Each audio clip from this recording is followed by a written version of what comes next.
Hey guys, I wanted to show you how to update your class notebook using class policy. This is really important if you have any students that are leaving your class and going to a different one, or new students as they transfer in. And this will create that profile for them in your class notebook.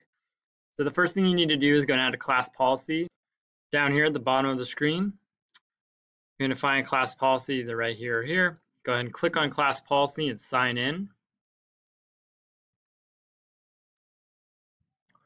And then you're going to find the class that you want to update.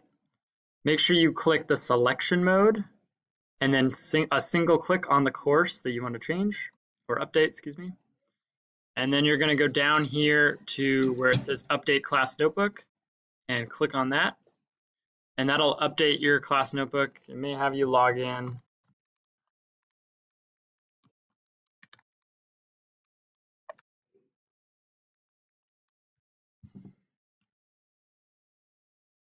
And it'll update your class notebook. And that will create those new student profiles in your class notebook of transfer students or anyone that's moving into your class. Remember that anything you've distributed to the class prior to adding this new student, you'll have to make sure you make a copy of that and put it into their space so that they can edit those materials.